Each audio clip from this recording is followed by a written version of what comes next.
சமூக மீடியா சொந்தங்களுக்கு வணக்கம். இன்றைய நாளிலும் மற்றொரு உலக செய்திகளின் ஒரே பார்வையோடு இணைந்திருக்கின்றோம். அந்த வகையிலே மத்திய கிழக்கு போர் இன்று 20வது நாளை நெருங்கும் வேளையில் உலகம் இதுவரை கண்டிராத ஒரு மிகப்பெரிய எரிசக்தி போராக இது உருவெடுத்துள்ளது. இதுவரை நடுநிலை வகித்து வந்து கத்தார் நாட்டின் டிராஸ்லபான் எரிவாயு முனையம் மீது ஈரான் நடத்தியுள்ள ஏவுகணை தாக்குதல் உலக பொருளாதாரத்தின் முதுகெலும்பையே தகர்க்க தொடங்கியுள்ளது. மறுபுறம் ஈரானின் சவுத் பார்ஸ் எரிவாயு வயல் மீது இஸ்ரேல் நடத்திய ரகசிய தாக்குதல் அமெரிக்கா மற்றும் இஸ்ரேல் இடையிலான உறவில் விரிசலை ஏற்படுத்தியுள்ளது. இந்த தாக்குதல் பற்றி எமக்கு தெரியாது என அதிபர் டிரம்ப் கைவிரித்துள்ளதோடு கத்தார் மீண்டும் தாக்கப்படாமல் அமெரிக்கா நேரடியாக பதிலடி கொடுக்கும் என எச்சரித்துள்ளார். அமெரிக்காவிற்குள் போருக்கான $200 பில்லியன் நிதி ஒதுக்கீடு குறித்து அரசியல் மோதல்கள் வெடித்துள்ள நிலையில் சற்று முன்பே தடுத்திருந்தால் இந்த போரை நடந்திருக்காது என்று பிரிட்டன் அதிகாரியின் வாக்குமூலம் உலக நாடுகளை ஆதங்கத்தில் ஆழ்த்தியுள்ளது. ராஜதந்திர பேச்சுவார்த்தைகள் தோல்வியடைந்து ஏவுகணைகள் பேசத் தொடங்கியுள்ள இந்த 20வது நாள் கள நிலவரங்களை தற்போது விரிவாக பார்ப்போம். Fourth Monkey Connect launching soon. உலக பொருளாதாரத்தின் முதுகெலும்பை தகர்க்க தொடங்கிவிட்டது ஈரான். இதுவரை போரில் நடுநிலை வகித்து வந்து கத்தார் மீது இந்த தாக்குதல் நடத்தப்பட்டது சர்வதேச அளவில் பெரும் அதிர்ச்சியை ஏற்படுத்தியுள்ளது.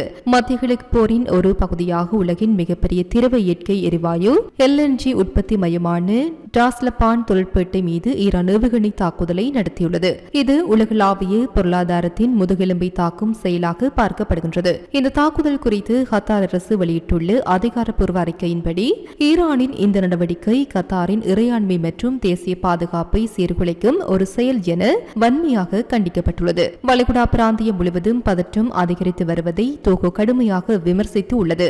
ஈரானிய ஏவுகணைகள் தாக்கியதில் டிராஸ்லபான் வளாகத்தில் உள்ள முக்கிய எரிவாயு உற்பத்தி உள்கட்டமைப்புகள் பலத்த சேதமடைந்துள்ளன. தாக்குதலை தொடர்ந்து அங்கு பயங்கர தீ விபத்து ஏற்பட்டது.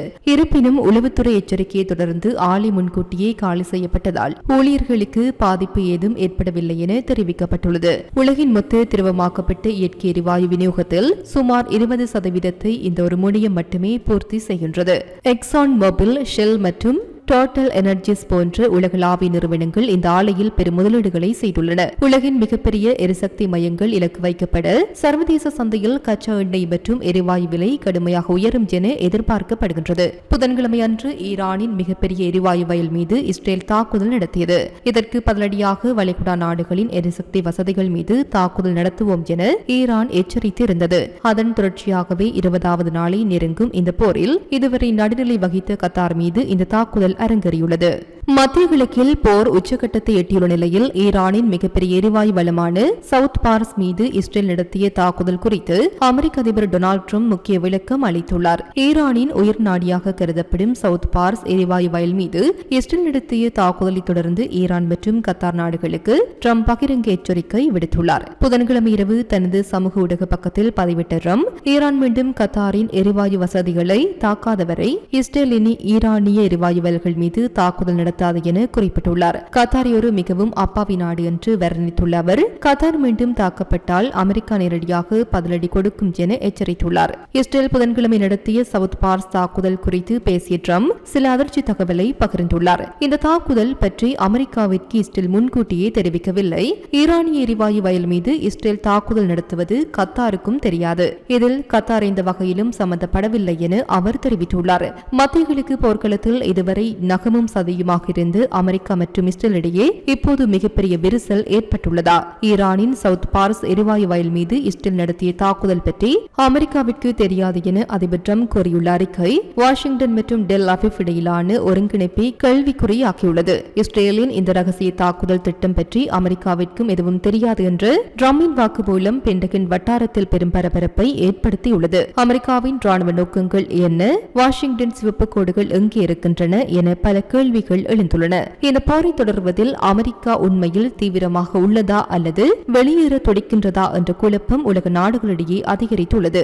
ஈரானின் எதிர்காலத்தில் நீண்டகால பாதிப்புகளை ஏற்படுத்தக்கூடிய இத்தகையவற்றுக்கு நான் அங்கீகாரம் அளிக்க வேண்டும் என்று கூறிய ட்ரம்ப், ஆனால் கத்தாரின் LNG ஆலைகள் மீண்டும் தாக்கப்பட்டால் ஈரானின் எரிவாயு வயல்களை பெரிய அளவில் தகர்க்க தயங்க மாட்டேன் என திட்டவட்டமாக தெரிவித்துள்ளார். ஈரானின் முக்கிய உயிர் நாடியாக விளங்கும் சவுத் பார்ஸ் மீதான இஸ்ரேலிய தாக்குதல் ஏற்கனவே உலக எரிசக்தி சந்தையில் பெரும் அதிர்ச்சியை ஏற்படுத்தியுள்ள நிலையில் ட்ரம்பின் இந்த தலையீடு போரின் போக்கை மாற்றும் என எதிர்பார்க்கப்படுகின்றது.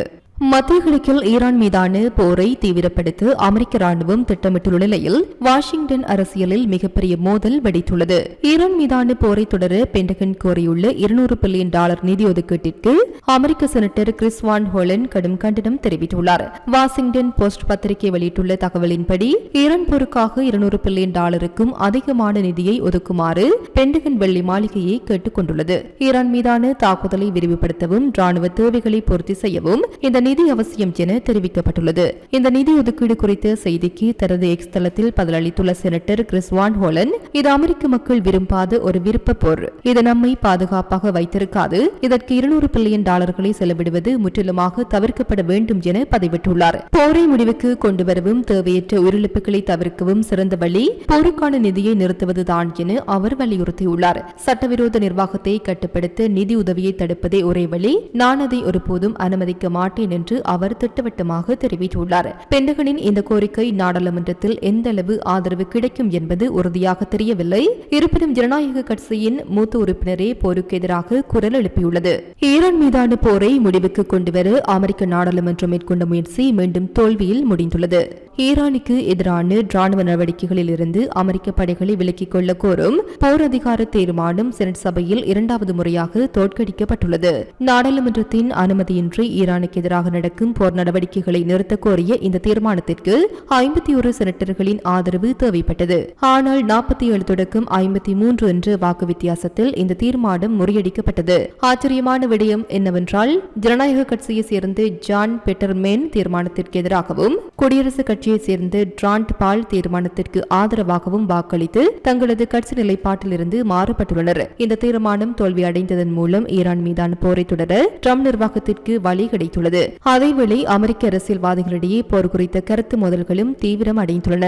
மத்திய கிழக்கில் தற்போது இரத்த ஆறு ஓடிக்கொண்டிருக்கும் இந்த போர் உண்மையில் ஒரு சிறிய தூரத்தில் தடுத்து நிறுத்தப்பட்டிருக்க வேண்டியது என்ற அதிர்ச்சி தகவல் இப்போது வெளியாகியுள்ளது. அமெரிக்கா மற்றும் ஈரானுக்கு இடையே அணுசக்தி ஒப்பந்தம் எட்டப்படும் நிலையில் இருந்ததாக பிரிட்டன் தேசிய பாதுகாப்பு ஆலோசகர் ஜொனாதன் பவல் தெரிவித்துள்ளார். போர் தொடங்குவதற்கு சற்று முன்பு நடைபெற்ற இறுதி சுற்று பேச்சுவார்த்தையில் தெஹ்ரான் தரப்பிலிருந்து ஆச்சரியம் அளிக்கும் முன்னேற்றங்கள் காணப்பட்டதாக அவர் குறிப்பிட்டுள்ளார். போரை தடுத்திருக்கக்கூடிய ஒரு வலுவான முன்மொழிவை ஈரான் முன்வைத்ததாகவும் அடுத்த கட்ட தொழில்நுட்ப பேச்சுவார்த்தைகள் ஏற்கனவே திட்டமிடப்பட்டிருந்ததாகவும் ராஜதந்திரிகள் கூறுகின்றனர். இவ்வளவு நெருக்கமான ராஜதந்திர முன்னேற்றங்கள் இருந்தும் திடீரென போர் வெடித்தது ஏன் என்ற கேள்வி இப்போது எழுந்துள்ளது. போரை தொடங்குவதற்கான அவசரம் எதனால் ஏற்பட்டது, அமைதிக்கான வாய்ப்புகள் வேண்டுமென்றே புறக்கணிக்கப்பட்டனவா என்ற கோணத்தில் ஆய்வாளர்கள் இந்த கண்டுபிடிப்புகளை பார்க்கின்றனர். தற்போதைய போரின் 20வது நாளை எட்டியுள்ள நிலையில் ஆரம்பத்திலேயே இதை தடுத்திருக்க முடியும் என்ற செய்தி பாதிக்கப்பட்ட மக்களிடையே மிகுந்த ஆதங்கத்தை ஏற்படுத்தியுள்ளது.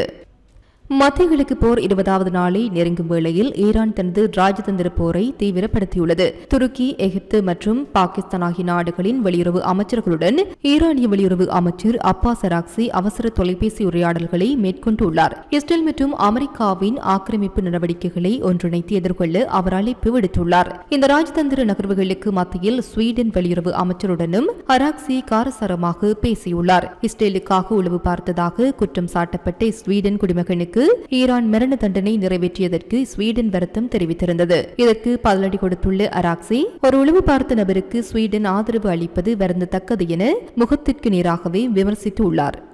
இது சமீபத்தில் வெளியாகும் செய்திகளின் தொகுப்பாகவே காணப்படுகின்றன. தொடர்ந்து செய்திகளுடன் இணைந்திருங்கள். ஈரான், இஸ்ரேல், அமெரிக்கா போர் தொடர்பான செய்திகளை உடனுக்குடன் அறிந்து கொள்ள சமூக மீடியாவோடு இணைந்திருங்கள். இது போன்ற பல செய்திகளை தெரிந்து கொள்ள நம்முடைய சமூக மீடியா யூடியூப் சேனலை சப்ஸ்கிரைப் செய்து அருகில் உள்ள பெல் பட்டனை கிளிக் செய்யுங்கள். மேலும் செய்திகளை உடனுக்குடன் தெரிந்து கொள்ள சமூகமீடியா.com என்ற இணையதளத்தின் வாயிலாக எங்களுடன் இணைந்திருங்கள்.